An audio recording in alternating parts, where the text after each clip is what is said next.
I'm Grant. I'm Adam. And I'm Ben. And we are here, as always, to talk about the latest news in Star Wars. Films, streaming shows, books, games, collectibles, everything you can think of. We'll probably cover it at some point or another on this show. This week we gather to celebrate the bicentennial anniversary of our founding of the Jedi Outpost on Quen. Yes. I hope you have a refreshment in hand, because we are here to celebrate today. And all we're going to talk about is Jarl Poof. But anyway. There'll be lots of Jarl Poof talk. Mm-hmm. We also got episode 13 of the Bad Batch season 3, Into the Breach. Yep. Looking forward to talking about that as well. Mm-hmm. Very exciting. You guys want to start with Bad Batch? Just get into it, or you want to start with? Let's. I've got these clearance codes. Okay. For Imperial Station 003. And I think we've got to intercept some knowledge here. We gotta get some intel, and we got to get our guy Echo back on the scene. So big Echo episode, man. He was a boss in this episode, which made me kind of worry about him a little bit, right? For his safety. Yeah, but I was like, Echo's back, but protect at all costs. Protect him. Is he secret? Is he safe? I mean, if you're gonna, I feel like. I don't know. Maybe I'm wrong, but I feel like they got to lose someone. If they're going to lose someone, I mean, it's got to be Echo, right? Like, come on. He's not an original Bad Batcher. For people that, if we're dancing around this, it was just like last season they were like really pumping Tech's tires the whole season about how cool he was, and then they offed him. And so we're worried about that happening to our boy Echo. I think maybe it was just I'm hoping, this is me being hopeful, they're just like, who's cool? Echo's cool. Like, this was kind of his mission. He was calling the shots, and Hunter was standing back. You know, he had to make the, he went out on a solo mission here. It's just, reminding, who's awesome? Echo. Like, he was a shock trooper, right? Like the highest, highest rank you can, the most elite of the clones, and survived, a mangling, but he's still that guy. He's still him. And it would have felt weird if it was just Hunter and Crosshair with Rampart. Like, you know what I mean? Like it kind of made sense that there was a third. Yeah. Well, you got Wrecker too, obviously. Yeah, but Wrecker can't go in undercover. That man is incapable of being undercover. I know. Did you catch him looking at his iPhone next to the ship? Mm-hmm. He was just kicking it. It was just such a hanging cool out. Scene. When the guy comes, just puts his helmet on for a second just to play the part. Yeah, it looked so natural, but it was you're not, because it just looks like anyone looking at their phone, going through it, and but he had it was a chunky piece of gear that he was scrolling through. Yeah.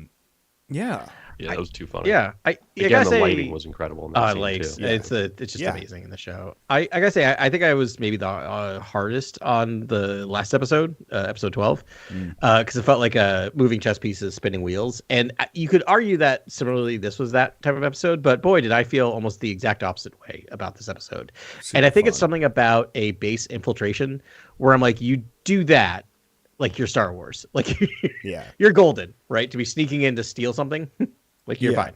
I took a million notes when I rewatched this thing yesterday, and I mean, it feels like high Star Wars to me. This is, it has the cinematography, the score is amazing. I had this loud last night, and the shots, that's the cinematography, right? But the looking down shot on Mount Tantus, and then it cuts to inside the vault, and it's the same layout. It's oh, that was some super depressing stuff, though. That was tough, just to see the kids just trapped in this metal chamber. That was brutal. No, but it's they've got hope. A lot of meaningful moments from this episode, though. When Emery Carr's I'm the chief scientist now. I was just that was the most Captain Phillips moment of the entire show. That was incredible. When Omega's good news, I've escaped this mountain before. I was Omega's the boss in this episode of just no worries. Just completely just looking like a pro in this whole situation, and watching the kids just suddenly have hope again was kind of fun. Yeah. I mean, that was fun.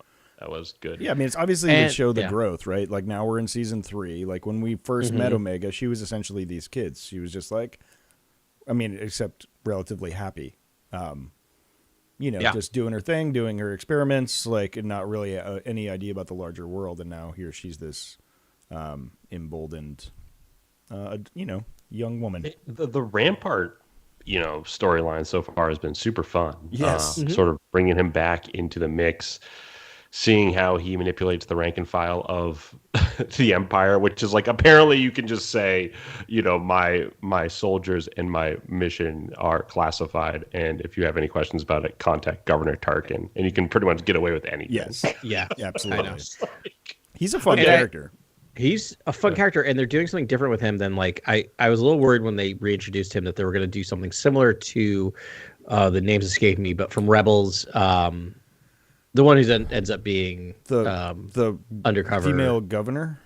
No, the mutton chops guy who ends up who's like the bad guy. Callus. Yeah, Callus.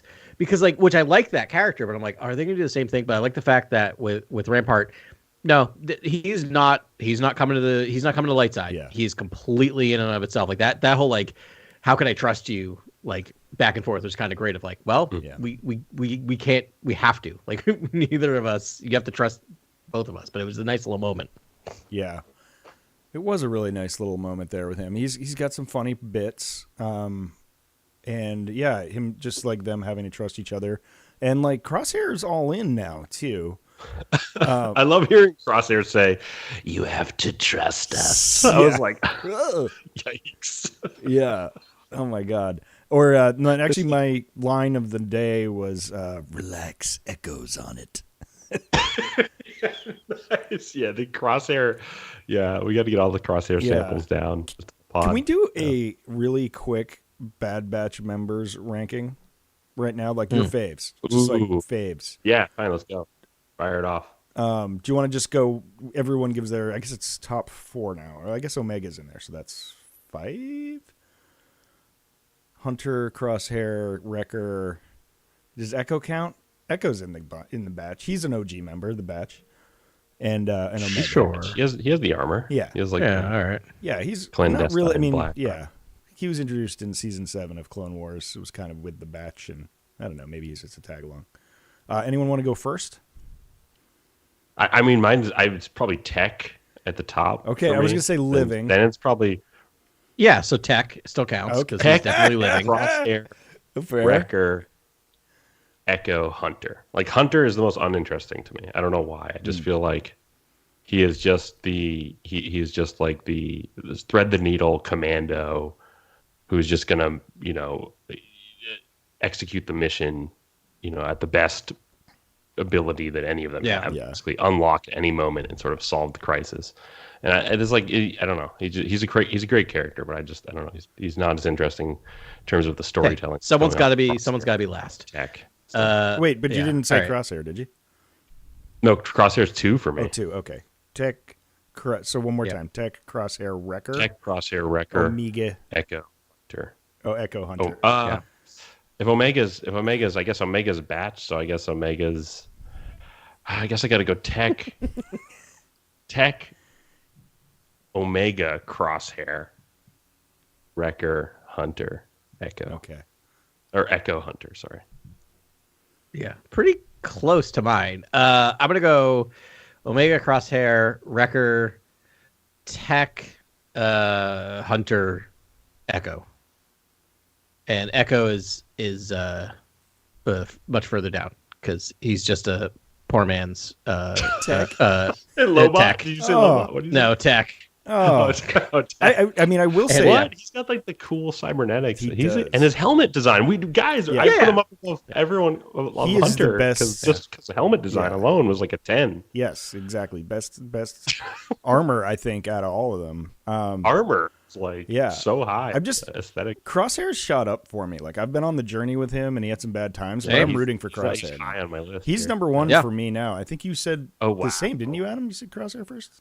I said Omega first. Omega, but like it's real close. Just Omega because to make that kid character, then like the character development, I mean, and that's also why, like, similarly, why Crosshair is so high up for me. Like, I'm looking for his character development in my What if shows. the Shadow and those Trooper two reveal characters. is that it's Tech though, Adam? Won't Tech then shoot Oh, up? Tech will skyrocket up past. I don't know past Crosshair, but definitely. And Wrecker, I just enjoy for character.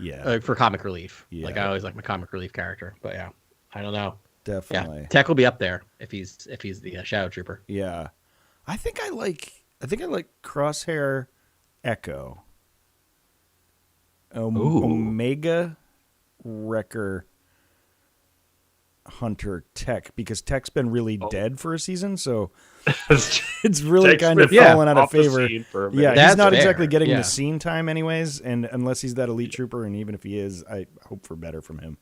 I would think he would find a way to override his cybernetics and release his brain. That's gonna be the scene where he just kind of like he gets clicks shot over or something, and like his programming comes back, and then just some blunt force trauma to the head or something. Just finds some nerdy goggles to put on and just immediately puts them on, makes them out of scraps. Cool. I just want to see where y'all stand on that because I don't know. So far the Force kids are all right, so I'm happy. Yes, I think they're in good hands unless they all die during this escape and it's a final lesson for Omega. I don't know. That'd be dark. I don't think they're going to do that, but they set it up so well because it's such a can you think of another show where you saw a child watch their parents get killed in front of them and stolen away? Like, you're not supposed to put that on TV, I don't think. Like, wait, are the clone escapees still out in the jungles? No, they were on Pabu. Are there other clone escapees though? Not that we've met. No, okay. But I remember seeing them 2 or 3 episodes again on the assault on Pabu. They were helping to organize. Yeah, they were hanging out with Pabu because I saw anywhere's better than Tantus. Pretty much. Whatever. Yeah. But no, loving Omega. I love seeing her emboldened here. Yeah, the like drawing, the animation of her is amazing. Her hair looks amazing. She looks so much older. And I know she hasn't aged that much, and kids age fast, which I know. But like, and it feels like there's a lot of miles on that kid, right? Like a lot of it seems like she's parentified at this point, which is I like that. This is a great kids adventure story too, which is like she's going to escape. Basically, she has all this training with this commando squad, right? Yeah, and she's now going to use all these tactics to escape this kind of small scale. Prison essentially. It's sort of it's a prison break scenario, but it's one way out. It's fun. It's kids, and where do you get this? It's super. It's not really a thing that's out there. You don't really. These movies aren't. You can't really justify a cause for making a movie. That's true. Really. Yeah. One way out, and the one thing the Bad Batch didn't teach her was how to swim.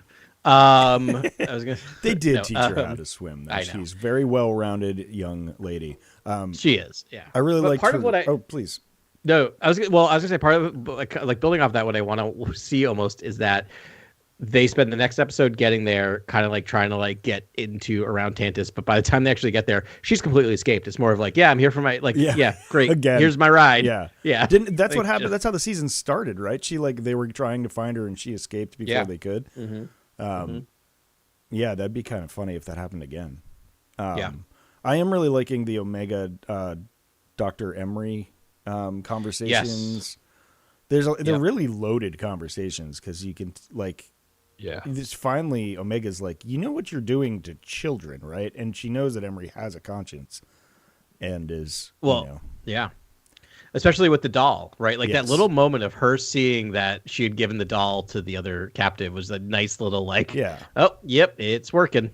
I'm winning her over. But she's also giving them free time in the room, right? Because there's a scientist next to Emery who's just like, you shouldn't allow the specimens to speak to each other or something. Yeah. And it was like, and she's like, I'm the chief scientist now. And so it's like, she is the nicest scientist there, it seems. And so it's like, she's probably going to have a change of heart entirely and save these kids. Like that's kind of what's being foreshadowed here. Yeah. Anyone catch the name of the scientist that was calling out Emery? No. It's, what was the name? Dr. Skulder.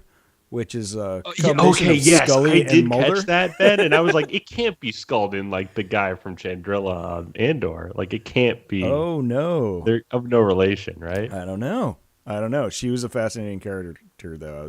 I think they just made that name. I saw It's the on actress's brand name. though for a Skuldrin to be like at this, black site science facility. Yeah, Absolutely. I mean, I was thinking like X-Files, Scully and Mulder. Right. Portmanteau. Yeah, and then I mean, she could be living an incredible life, but here she is finding the alien hideout. Really, living there. She was fun. Sorry, I guess that. Where's the X-Files of the Jedi Order? Right. Where's that show? Right. Where's like we don't know what this is. It entered the galaxy. It's Yuzong Vong. It's a Yuzong Vong craft. There's room. That was basically what Agents of Shield. Wait, there's people on other planets. Yeah. That's really kind of funny. Be like, we all know each other. That's the one. Let's break the story. We got 30 minutes. Yeah. Oh my gosh. No. This episode was great. I really, really liked it. I feel like it's going to be exciting to see what happens next. Tantis canon is just so fun. Yeah. Like, even the beginning of these episodes, like, just how cinematic they are, like, especially this one, with just the shots of Tantis and the score. And I was just like, this is awesome. It is. They really stepped it up this year. Yeah, it's how much that Tantis, like, looms large in, like, old lore in EU. It's kind of... every time they cut to it, I'm like, yeah. Like, I get to see it. Like, it's just feeling. It's like, whoa. I know. This is this is site zero for cloning. This is where they really started doing all the projects. Yeah, I imagine. There's probably another location, but it's. Yeah, I mean, I kind of like it if there's just like more secrets than you could even, think about in there, and they kind of left it secret. But I mean, it'd be nice to know what's in those creches that we were looking at. Like, what did Palpatine come see? Like, we have to have that. Has to be answered, basically. Like, what did he come look at? Yeah, I think that's going to be the last scene of the show, probably. But yeah, I don't know. Could be anything. But yeah, this episode had everything. There was like a really nice astromech bit in there. It was short, but it was funny, and it was cool to see astromechs being astromechs, just with like the suction cup, like sucking them into the ship. And then the mouse droid came last and had to go a little lower to pick up the mouse droid. I don't know. I just love that bit. That was so cool. It's just so checked all the great boxes. mouse droid moments. Yeah. It was an adventure. There was kids. It's like one of those ones that just checked all the like pillar boxes. Wait, the ending was awesome. Exactly. The ending where he basically like sticks the ship to the shuttle to the Imperial cruiser, and it blasts off into hyperspace. Yeah, was so cool. I'm dubbing that the Hunter maneuver. Is that okay? Is that too boring? Can we call that the Hunter maneuver? Yeah. I mean, because that was an awesome scene. I mean, that was maybe Hunter's coolest scene in like all season. Like, and he was just like, "Nope, I'm going for it." It was very Interstellar. It was like matching the rotation. Yeah. Like, let's go. Yep. Yeah. Rad. Very good stuff. Rad. Welp. That's awesome. 3 more episodes, I guess, to go on this bad boy. Should we jump to the Gem Cities of Quen? Or yes, let's go. The let's Gem Isles. Oh, let's go. All right. Well, Mound Isles. This week we reread The Living Force by John Jackson Miller. And just a superb entry into these Star Wars novels that are the kind of standalone novels that are out there looming as great stories. This was just spectacular. I think we're just going to do kind of a part 1 review, and then I think we'll probably like do our reflections on another podcast where we kind of look back at it, especially when we're going to, I think, marathon the films on May the 4th. So we'll be revisiting the prequels, and I think we'll want to discuss this book even further when we do that. And so, but firstly, I just want to like dive into kind of like, overall impressions of the book. Like, what did you think, Adam, of this book from John Jackson Miller?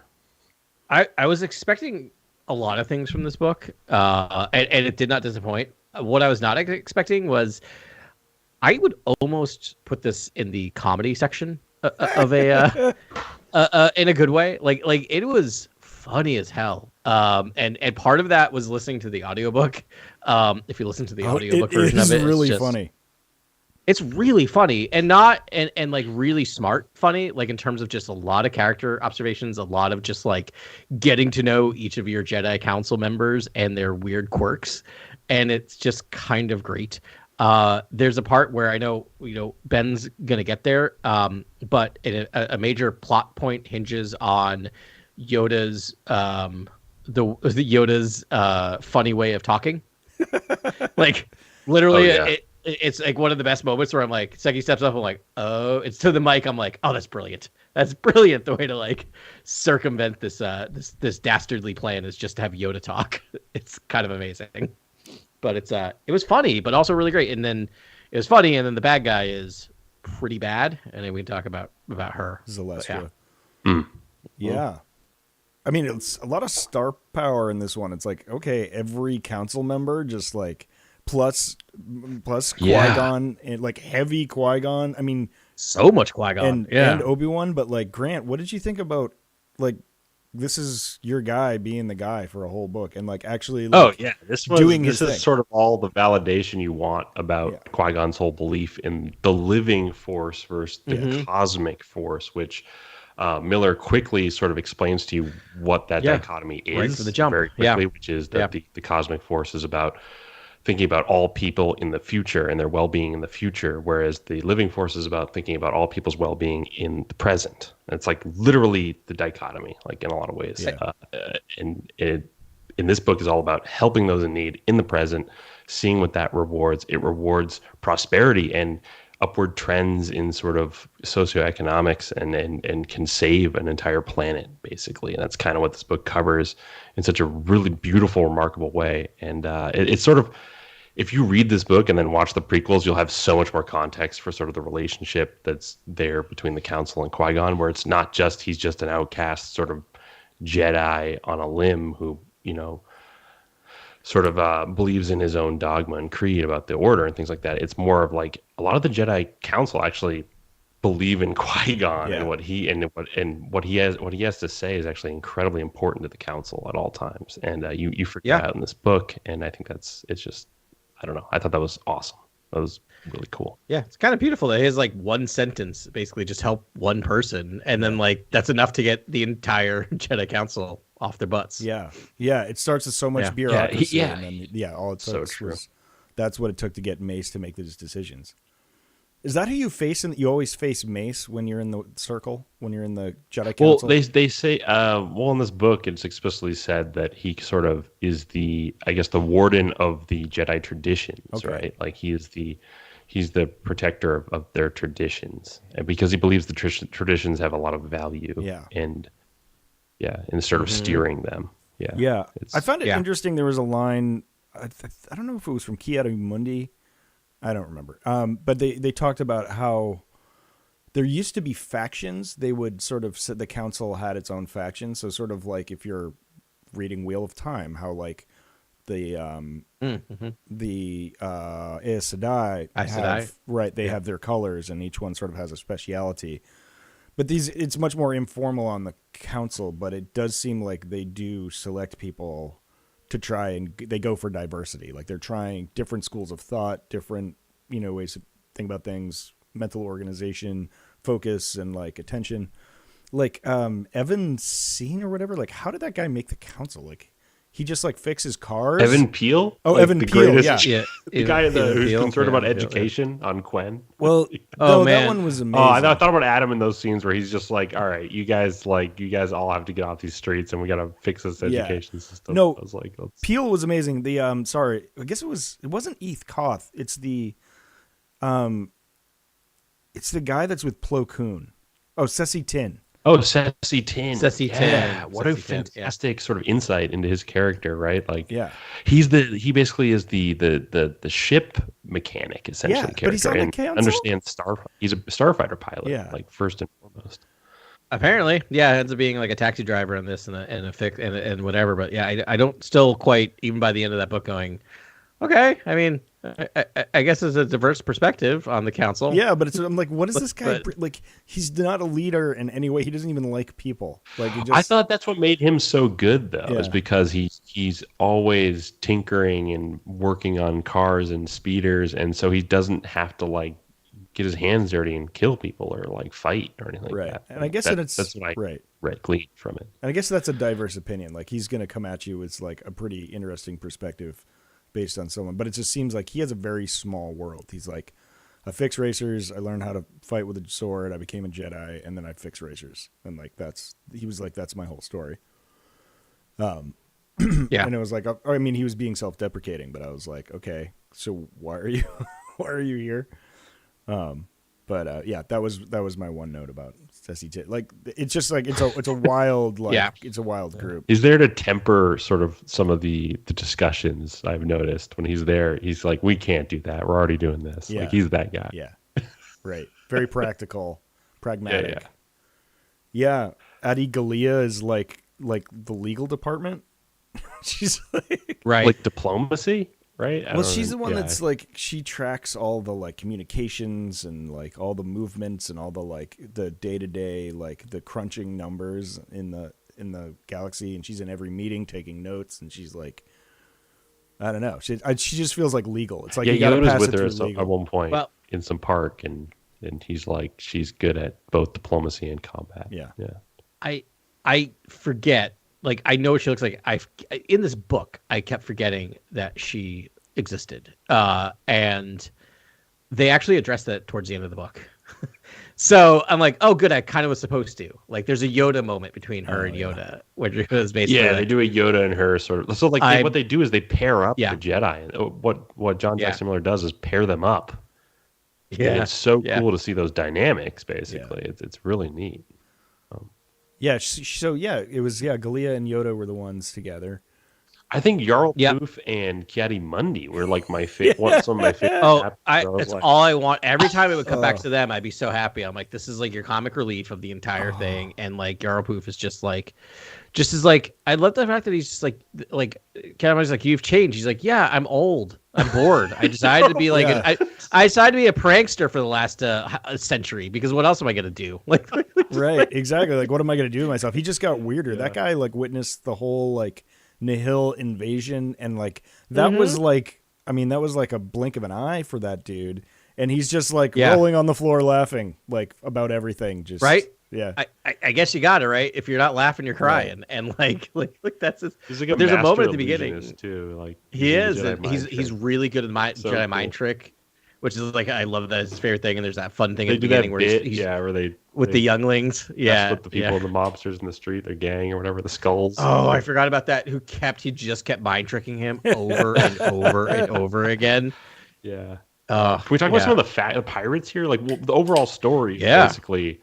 This kind of this pirate queen Zalastra of the Rift Walkers wants to take out the Jedi High Council because of past engagements with the Jedi long ago, and sort of that shading how she sees them today in the time of this book, and wants to take them out. And there's lots of pirate factions, the sort of real deep exploration of the underworld in this book, which I thought is so important, because I feel like that's maybe one of the mechanisms that we know Palpatine is playing with right before the prequels begin. Is there's industry, and then there's the underworld, right? And he's playing all these different levers.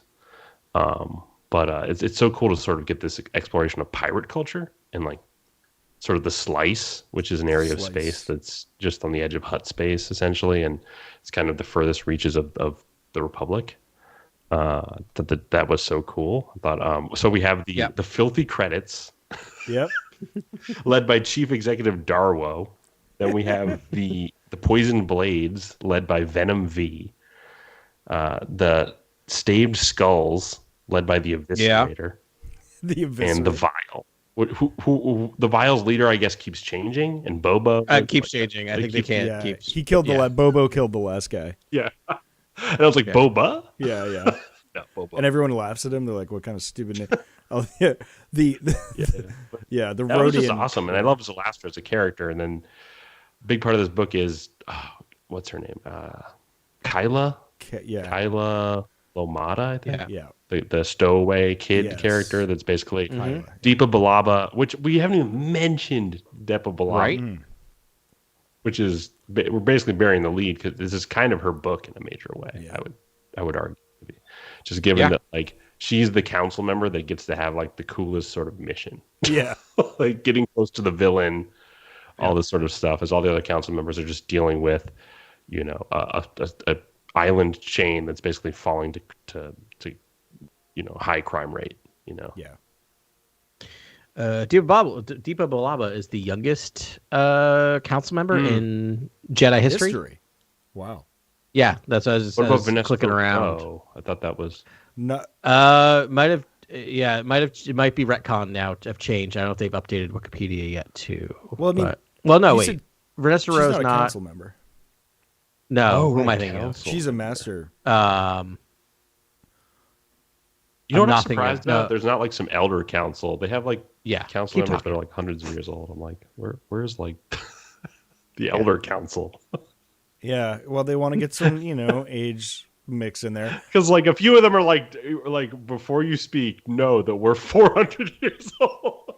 Like this happens a couple times in the book too. It's like Jarl Poof, Apo Rancisis, Rancisis. They're like, all right, Yaddle. now before you say anything, just know this: Seneschal Vo is 300 years old. Yeah. I don't know, whatever that. Oh, so that's a new character, right? Seneschal Vo. Yeah. The BIM. I think it's called a BIM. Bim. And their language is Bimini. Yeah. And they're like a little mouse.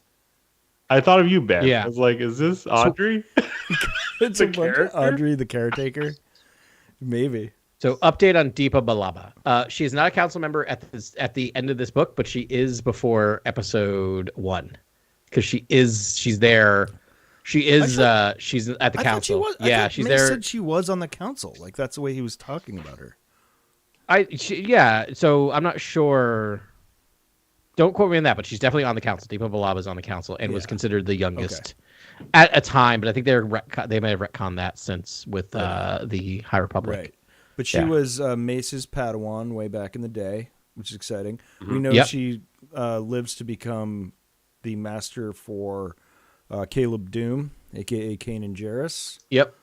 Somewhat hinted at towards the end of this book where she's like, I think I might take on another apprentice at some point. Dun, dun, dun. I wonder who that could be. Yeah. New Dawn. New Dawn, also written by John Jackson Miller. Oh, that was a good book. How poetic is it that isn't it stated pretty early in the book that Depa Billaba basically gave orders to Zeren Rel, like another Jedi, to go I don't know, check out like pirate activity in the Slice or something, and then they died. Yeah. Yeah. And then the fact that Kanan lives, like the fact that she pushes him to live in that moment, where it's like, I was like, that is such beautiful symmetry. That is that's great symmetry. Book, Yeah, she knows what it's like to lose it wasn't officially a Padawan. Yeah, she's like gets him to. Kanan's only alive because she's like, get out of here. Like, she needs him to live. She can't have another Jedi die on her watch. Yeah. Yeah. And a big crux of the book, and we can talk about this when we revisit this book or some of the themes of this book after, in a later episode. But like, the end of this book really centers around the idea of attachment. Yeah. There's active discussions about attachment between Depa and Mace at the very end that are really important, and Qui-Gon's brought into the mix. And like, I just want to take the last quote from Qui-Gon Jinn and plast it anytime if I was ever to write anything about the Jedi, it would be my number one quote about attachment. And I'm like, please, whoever's writing the Rey movie, take this into account. Well, I wonder if they're figuring it out. And Adam, I think you should read it. I mean, because I got to this quote, which was let's just put a spoiler wall up here. We're going to spoil some quotes that are late in the book now. So I think I have that one. If you don't have it, Adam. Yeah. I don't have it like directly in front of me. So I have one that was sort of. I think they were probably just entering into these real deeper conversations about attachment. But Kyla shook her head. Yeah. I think this is when Deepa's getting interrogated and is about to die, she thinks. And Kyla shook her head. She goes, I'm glad I'm not a Jedi. Deepa thought it was a strange statement. Why? I don't think I want to trust the judgment of anyone who isn't tied to other people. And I was like, okay, I'm like, that kind of makes sense. So it's like, what are you, this is one of those like core questions that I think about every night before I go to sleep about Star Wars. Is sort of just like, so what's the deal here? Like, what are we going to do with this attachment thing? Because we know you don't have it right. So what's the answer there? Yeah, and then finally, I think Qui-Gon says at the very end of the book, Yep. spoilers: attachment is not the problem, indifference is, and Yeah. that's it. It's just that simple. And then obviously, he follows that by saying, save a friend, Obi-Wan, and a friend may save you. And I was like, and sort of that is actually really, I think, answering what Lucas sets up in the prequels, essentially the banning of attachment, the secret marriage, the secret life that Anakin's leading, all that sort of stuff. You kind of want like more commentary on that and why all that was so repressed to the point where it caused Anakin to go astray, and you want to figure that stuff out. And I feel like Qui-Gon was sort of the missing link there, or just this belief system that like attachment's not the problem. It's not that they shun attachment. It's that if you do have attachments, you can't then become indifferent about those attachments. You have to put your 110% into every attachment until it's remedied and doing well, and and so it's almost like you're almost committing. It goes to like utilitarianism and all this sort of stuff, right? Of like you're committing like negative action. It can be committing, Yeah. So, but it's the living force, right? Right. It's the living force. The living force is is really the individual and individualization and seeing about individual relationships. And Qui-Gon is a firm believer in.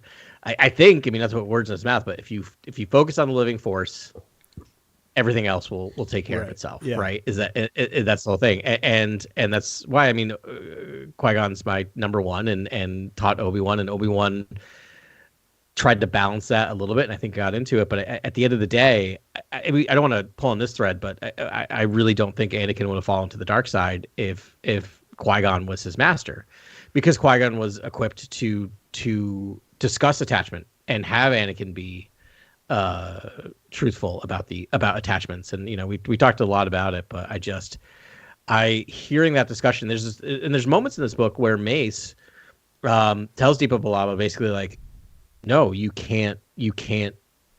I don't care about the girl. Like, the girl's not important. The mission's important. To which Deepa Billaba was like, yeah, but you didn't have to come in and try to save me. You could have just blown everything up. So like, you're full of blank as well. Like you're attached to me. Like, there is attachment here. Like we can't just pretend we don't have attachments. So yeah. So I just want to run with this thought experiment, because we've mentioned this before, that Qui-Gon would be an entirely different master for Anakin, but specifically what this book made me think a lot about is the fact that Qui-Gon didn't free Anakin's mother from slavery. Right? I know. And I'm like, listen, Qui-Gon's awesome, but like that, and then no one after him did either. Obi-Wan, I guess he wasn't on the ground with them for all that, but why didn't they do that? Like, because that slot means like, if you're really worried about your attachment with your Padawan and you care about that living force, you see that trouble, just be like, your mom's safe. There's nothing to do about the fact that he knows his mother at this point and that he's so old. It's like, ignoring it and trying to treat it like every other problem is not the way to handle it. It's like its own unique thing. But I don't know. I wonder if Qui-Gon would have been like, I think he would have if he could use mind trick on Watto's species, but like, you can't on Watto's species. Yeah. You just can't do it. Like, it's so hard too, because we're talking about a matter of days, right? Not even between Anakin being freed and everything else happening and Qui-Gon dying. And it's easy to Monday morning quarterback. There's part of it like, yes, I feel like Qui-Gon would have closed the book on that after, like, because in his mind, he's just like, she's safe. She's a slave, but she's not in imminent danger. She has, she has a roof over her head. She has food. This is something I can wait till next week. Right. Like while we're trying to solve this, but it's hard to say because he never comments on it. There's nothing there. We're just putting our opinions and thoughts on the Qui-Gon. But this book makes me feel like we're talking about. But at least he's out there in the Outer Rim, actually seeing atrocities like slavery taking place and trying to make a difference to the least, the smallest increment, which is just get Anakin out and then hopefully go back and get the mom later. But obviously, like, the Council are not doing this. Like, a lot of Jedi are not sent on missions to go disrupt this sort of activity. Because it's all run by the Senate. I think Qui-Gon's actually a disruptor in that way, and so I think like I don't want to not take that into consideration. No, I mean, No. I'll definitely give him a it's pass true. for the, Phantom Menace, like he couldn't do it in that moment. There was more urgent things to deal with. But yeah, I guess my thought is just that, like, I think this book makes me feel certain that he would have gone back and helped freed Anakin's mother, like, if he could. Yeah. And this book explores that deeper. I don't know, Ben, if you got to Zalastra's kind of major reason why she wants to kill all the Jedi. I did, yeah. Oh, yeah. Yeah, so yeah, they talk about the fact that, and this is something that I love and interested in, is that, like, basically a Jedi Master came. Wait, hold on. Yeah. You love this because the more and more I think about this, and the more I get older as a Star Wars fan, I'm just like, there are a couple things in Star Wars that just stick in my craw that I'm just like, this just doesn't. It would make sense if it was this instead. And it's just, and this is one of those things, Adam. This Jedi that you're about to mention is one of those things where I'm like, this should not be a Jedi. This should be a pseudonym or a person who is. Oh, no. I mean, it's like, it's he literally wrote an actual Jedi. But anyways, you go. No, it's ridiculous that I like the idea. I don't like the Jedi that did it. I mean, again, it's just because Lucas misspelled. Yeah, exactly. Sidious in a document. And then they're like, okay. And then it was later like, yeah, no, we'll just pretend Seyfa Diaz is actually something other than Sidious. It was always supposed to be Sidious. Yeah. And then Lucas does the Lucas thing we'll change it. I always knew it. Anyway, but no. So later on, I don't know if you got to this point, but it is Seyfa Diaz who came that was who it was. And because when the Jedi Council finds out, when Zalestra mentions Seyfa Diaz to the Jedi Council, there's a moment where it's like there's gasps and like inhale, because basically apparently Seyfa Diaz was known for basically just taking the kids immediately, not solving any of the issues surrounding it, and just kidnapping. He was kidnapping kids, and they're like, oh, we talked to him about it, and then he left the Jedi Order. No, he was kidnapping children. Like, there's I'm something so frustrated. Yeah. Like, at the second that reveal happened, I'm like, you all deserved Order 66, dudes. Like that's how you solved. That's like, that is some Catholic Church BS about how we dealt with our issues. But we talked to him and transfer him to another temple. Sort of the crazy character, like the sort of like lunatic having like visions of doom, absolutely. Of a great doom, like a prophet sort of character who's just murmuring about a doom that's coming, and then he just wants to surge the numbers of the Jedi Order. Yeah, that's exactly why. The darkness that is coming, 100%. Essentially. Like, it's kind of what you feel about this character. And so like, this is the guy who went to Quen or whatever, and then left, and like Zalastra, or was it, I don't know where that I don't remember where. I don't know if it was Quen, but it was around that area. But yeah, kidnapped her friends. Like, did he just show up and start murmuring about a doom and then leave? Like, you would just be like terrified of the Jedi after me. Yeah, it's one of those things where you almost are like, you sympathize, and they do a good job of saying like, yes, that's horrible that it happened. That does not justify all of the evil things you just did and all the people that you killed. And my favorite reactions to her when they tell her about Seyfa Diaz, she's like, is that supposed to make it better? That makes it worse. And I'm like, that's the exact right reaction. Like, I love that there's not like a happy moment at the end where she's just like, oh, I totally get it. And they're like, oh, we totally messed up. It was kind of like, no, they're still like that is a trauma that is so deep that you're not going to get through it from a like, oh yeah, no, he was bad and he was mistaken and maybe a bit psychotic, and we stopped him. We took him off that assignment. They literally told him like we no longer allowed him to get younglings. I'm like, cool. Maybe you should put him in prison. I know there's no stories like that where it's just like, we got to put this one down.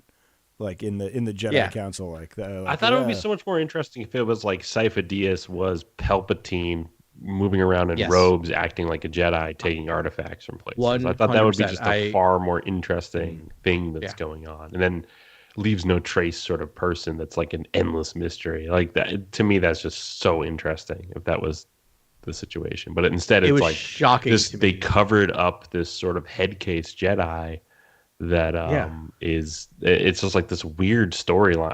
I don't get it. Really. Seyfa Diaz's like stories just keep getting weirder. It's just weird. I just don't. The Clone Wars thing didn't really make much sense. It was like, okay, he's crazy, and then now this, and then like, yeah. They need to like retcon it again. They used to go back, erase those episodes of Clone Wars, and just be like, no, it was actually Sidious. Because it's still every time I realize it's not Sidious and Cypher Sidious, I'm like, it just makes no sense.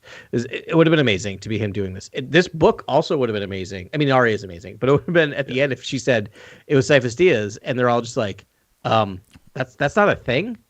So like, who stole your like? What if like Sidious was just going around stealing like Force kids, right, to try to figure out apprentices, and then they're like, now there's this mystery of just like that wasn't us. Like, who? I don't know who stole your friends. Like that would have been an interesting little like cliffhanger, dun, dun, dun, and then like Anyway, but no, it was a Jedi. It was an evil Jedi. Can we go over Easter eggs now? Yeah, please.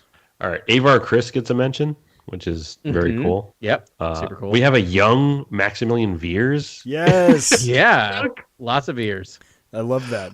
Who one of my favorite lines is the commander says, "Yeah, with a name like Veers, it's not surprising he doesn't fly straight." But ching. So funny.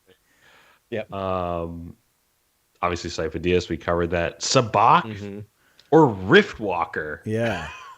On the planet Valnus. Does Sabak have another name on another planet? Pazak. Or Pazak? Oh yeah, is it Pazak? Well, that was the name from the game, right? That was an early from the game Lucasfilm name for it. Yeah, and then it became Sabak. But one of the three idiots calls it Pazak as a little nod. Is a little like nod. Yeah, and she's like, no, never Republic. Call it that. And that was it. What else we got? We got Rendili Hyperworks gets a lot of mentions. What else do we have here? Sinar IPv1. Okay. That's Sinar Fleet Systems. Yep. We know they designed the what is it, the TIE Fighter or the X-Wing? X-Wing, right? I think they did the X. Or no, it's the TIE Fighter. TIE Fighter. And then Sorasub made the X-Wing. Right, Sorasub. They did most of the I believe that Alliance forces there from Sullust. Yeah. The what else we have here? Agrolamites. That was a great scene. I guess that's not an Easter egg, but that was just cool. Yeah. I wanted to ask. I guess that's pretty much it for my Easter eggs. Did you guys have any that you caught, like sort of connected? No, I mean, other than like making Zalastra like Joker coded, right? Especially with her obsession with the Fools, the Fools card. In the deck, where like apparently I don't think it's this point, Ben, but like apparently when she killed that Jedi, the Jedi apprentice, she shoved a fool's card in his mouth. Like the Jedi found him with a fool's card in his mouth. I'm like, that is again for a book that starts out fairly comical like that, like Obi-Wan and Qui-Gon stopping a hostage situation without ever having to use a weapon. Like these three idiots that keep showing up throughout the entire book, which is like one of my favorite running gags.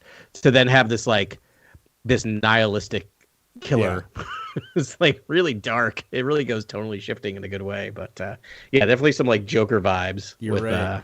The like Zalastra. Three idiots are Gore, Wungo, and the Lobber. I like the Lobber. Wungo, the Lobber, and Lobber. The Lobber. Yeah, those guys. Yeah, the Lobber. There's only one. Throw grenades. Because he throws grenades. The voice acting for those three was hilarious. Hilarious. So good. Yeah, they're great. I don't think I have too many other things. The one thing that kept popping in my head because we just read it was, Plagueis, and it overlaps this time, but it's not canon, and so I was just like wondering if Miller might sort of canonize some of those things.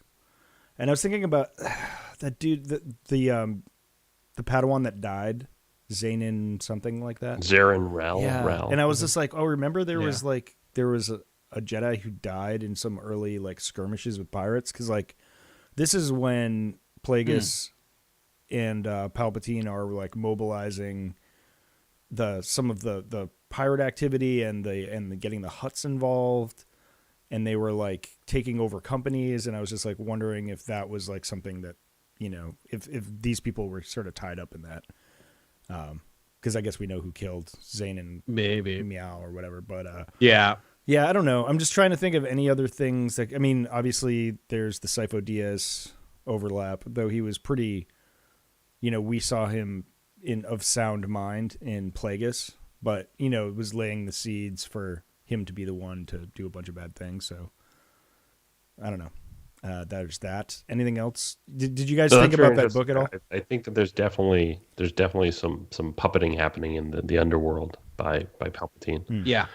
I love cutting to Finis Valorum and Palpatine sort of side by side, chatting with the council. The Huffernian boot scene early on was that was a good bit. So funny. There was all these sort of subtext in that scene of Palpatine loving the red. Yeah, the red. Wanting to paint his office red. I was just like, okay.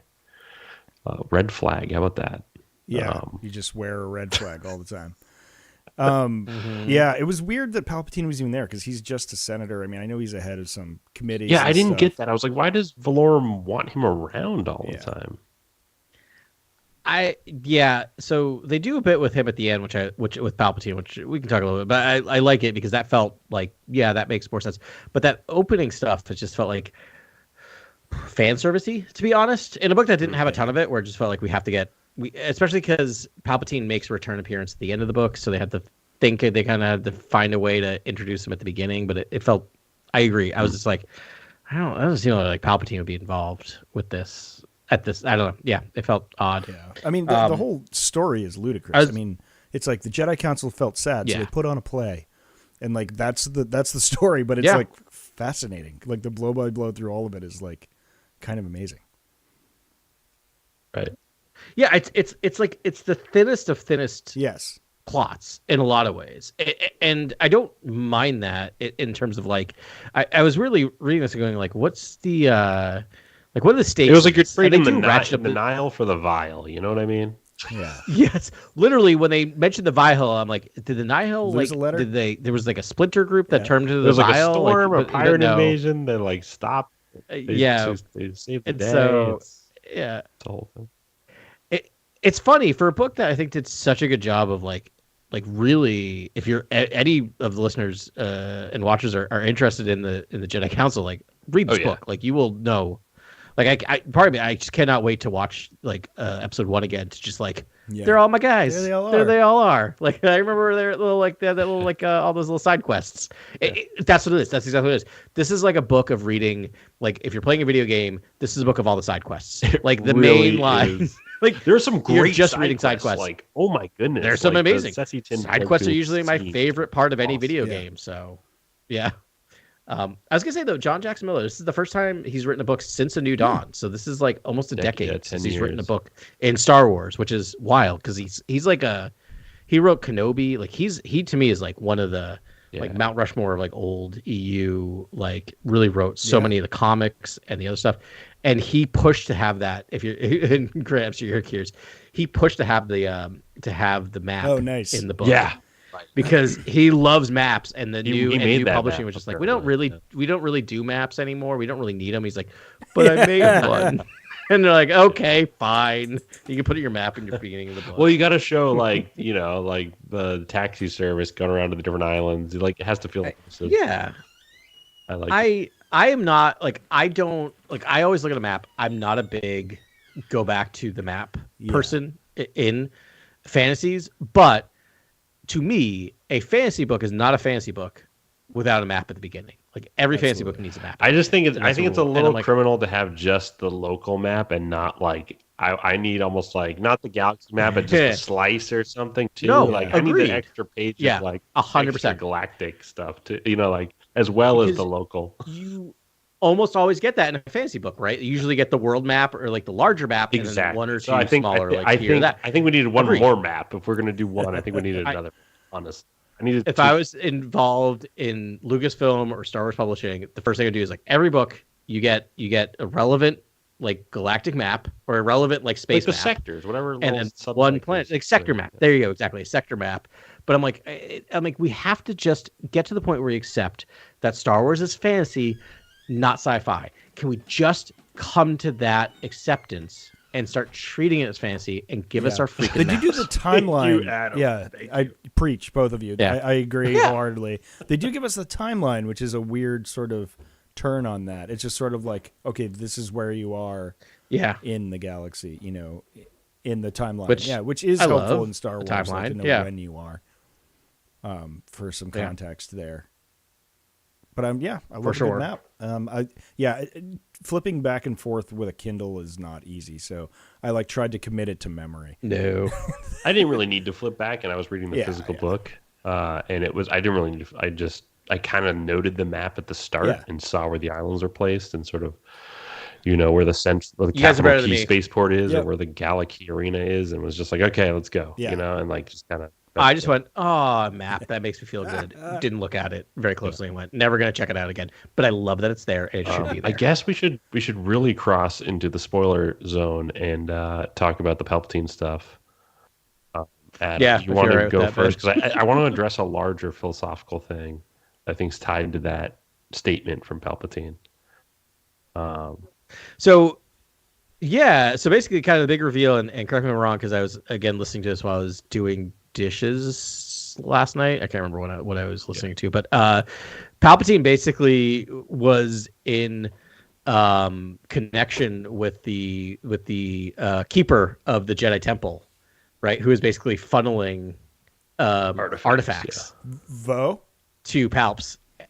Yeah, Vo. And so there's a moment towards the end where Vo blows up at, is it Mace? I can't remember who he blows up at. Eve Koth was the one that was looking for his stuff. Yeah, but so basically at the end of this book, the Jedi Temple is destroyed, and they're like, we're not rebuilding it, but we're going to create this amazing monument that all of the people have access to. So we will always be here. Like, we will always be with you. And Vo is just like, dude, my job. Like, it really reacts negatively. Like, but you just you didn't talk to me, and really seemed upset. And it kind of seemed, it was an interesting moment where you're just like, this weird guy is like, okay, I get it. And even the Jedi Council are like, sorry, dude, we could still work here. He's like, oh, I don't want to work. And storms off. And then you find out later it's because he's basically just been funneling artifacts to Palpatine. And he's afraid to die. He's just like, no, I think I can get a job at a placement at a different Jedi Temple and maybe in a couple of years start funneling you more stuff. And he starts, and then the most amazing moment is Palpatine just starts just talking, monologuing, just monologuing. All right. Just monologuing about it's like a monologue out of a Bond movie where he's basically just talking about all of his plans and aspirations. He's like, why are you talking to me? What are you saying? Yes. Yeah, it's very plaguey. It's like, what are you saying? Why are you talking? He's like, I'm not talking to you. And then turns around and and guess who's behind him? Oh. No, not Plagueis. Masameda? Who else would be around behind him? No, Dooku? No.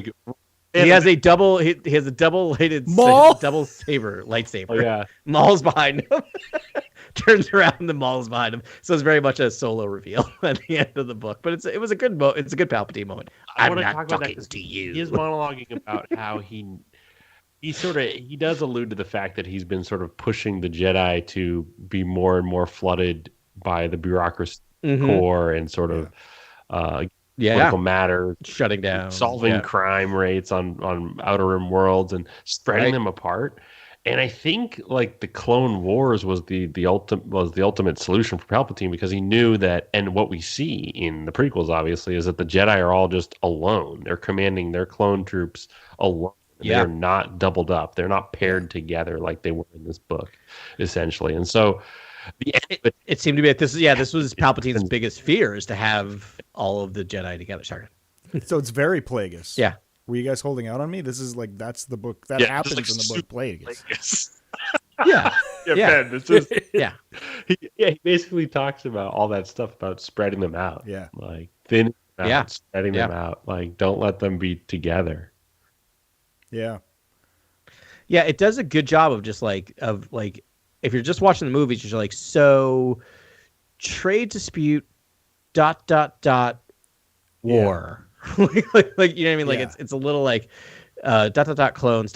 war. And this does a better job of saying no, the trade dispute was one minor, the more I'm thinking about this is just episode 1 is just one of his many, many little plans. Yeah. And the only thing that makes it bigger is that they run into Anakin Skywalker. Yeah. They find Anakin Skywalker, and that's why it's a big deal. It's not because there's a trade dispute on Naboo, but because they discover the chosen the proverbial straw that broke the Dewback's back. Right. Yeah. Nice. Well done. Yeah. No, it's just one of the political escalations, right, that Palpatine's probably devised and that the Jedi have to go answer. And he's doing that all over the galaxy in so many different ways. Yeah. Yeah. And the Plagueis obviously gets at this too. And just the idea of sort of the them having to go deal with these extraneous threats everywhere it's going to be tough for them to hold council, right? Even in the beginning of this book, we see how tough it is for them just to gather. I was like, can you guys just gather? You're always on away missions. Like, Palpatine must already be at work at this point. I know. That's so real to me, though. I feel like who can't relate to that? Where it's just like, just let me do my stupid job and like, another meeting. Like, I don't have time for meetings. I feel like everyone can relate to that. No, I did feel that too. And, I was like, they do not like to meet. That's why it was so refreshing when like Mace is like, we're going on a field trip. I'm like, oh yeah, there you go. Yeah, Mace was like, we need a field trip. We need a refresher. I could weirdly relate to this because it's like, my day job, I'm part of I'm a faculty member at a college, and so we have like monthly department meetings. And pre-COVID, obviously it was in person, but then it was just like half the people weren't able to make it. And now it's just like I feel like we're all just like hologramming in for the Jedi Council like every Wednesday that we do it. And at the end of the year, I'm like, I could finally plan the retreat, and I'm like, we're gonna meet at Trillium Brewing, and I'm like, we're going on an away mission, like finally, like it's like been a year. You pull a window. Like I ran to a faculty member. I'm like, I literally have not seen your face in person since last year, even though I see you every month. Like, it's just wild. So, yeah, definitely need in person is important for the Jedi Council. Stuff gets done when they're all together. It was just really fun to trace all their sort of adventures together and how that they each reacted. And yeah, it was fun. It was I don't know, it's a fun ride. I think I'm, like I said before the pod, I've just been like, I needed a nice long like Star War to sink my teeth into. And what a great book, man. It was just nice to be in the galaxy far, far away with all these like main headline characters. This felt like the most old EU book I think I've read in the new EU in a way, because like they played with big people, like the fact that you literally all members of the Jedi Council had issues, that you had so much Obi-Wan and Qui-Gon, that you even touched on Palpatine and Maul, like all this stuff was in play. And it again didn't change a lot of what happened, but to tell this kind of deep of a story, a ton of Yaddle too. Like, we haven't talked about Yaddle. You don't have to, but a lot of Yaddle. Yeah. There's a moment where one of the pirates, because Yoda walks up to speak to the microphone, and one of them looks at the other and goes, "There's another one," and then looks between Yaddle and Yoda. It's a nice little moment of just like real talk. Yeah. Nice to get John Jackson Miller on this thing again. Like, great voice, great Star Wars voice, and it's like it's. There's also like there's like vacation vibes to this book, and it cozy vibes to this book. Like, there's a very cozy level coziness to the beginning of the book, basically, where like Oppo Rancisis surprises Seneschal Vo, like that they're arriving to celebrate, and like you feel like, let's prepare for our party, and then it's kind of a tropical vacation kind of at the same time, where it's like it feels like, well, I don't know if it's tropical there exactly for the climate, but it's like it does feel like an island sort of vacation destination type. Yeah, a setting for the Jedi Council to all, gather and celebrate in an arena and at the Sanctuary Mount and stuff like that. So I know. Can't you just see like Ki-Adi-Mundi in a Hawaiian shirt with his like flavorless ice, just walking around looking at stuff? Yeah. I was like, these are my guys. They're both wearing Crocs, and they're just like, they're on vacation. That was a funny picture they painted of them. All right. That's pretty much most of my notes here. I don't have much else to say other than fantastic read. I hope everyone reads that. That's The Living Force by John Jackson Miller. Any other Star Wars topics to cover today? I think we did it, y'all. I think we did it. I think, I think good. What's up for next week? Are we going to do a little Bad Batch, obviously? Any comics? I'm jonesing for some comics. Yeah, Bad Batch. Wait, Mace Windu hit number 3. Okay. I think. Yeah, I think that's got one more to go. There's definitely the I should have had the thing open. There's definitely some High Republic comics. So I think the main run Marvel series, there is the first half, I think, is done, so we can read that. I think we already covered book 1, but we can kind of cover the entire first one. And there's a standalone book as well. But as always happens, Wikipedia is broke my computer. That's okay. I didn't mean to put you on the spot there. No. I will say this every week because I want Wikipedia to fix it. That I'm like, I just want to give them bad press. You're a great product. You have so much stuff on your thing that's There's just a breaking my Wikipedia computer. shout I gotta out, and you restart know my computer every time. Yeah. All right, there we go. All right. But they should fix the website. So let's. It's just ridiculous. Okay, so we got Mace Windu, and Jango Fett ongoing. They're going to be done in a few months.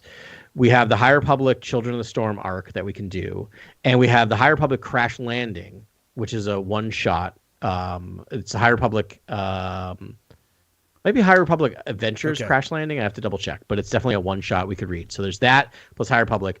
And then the other two ongoing is Vader and Star Wars, but we're still in the middle of the Rise of the Schism and the Trial of Lando Calrissian. So those have a couple more issues to go, I think. But we could definitely do. Let's do both. Yeah, and it's been interesting. I can't wait to talk. Nice. I concur.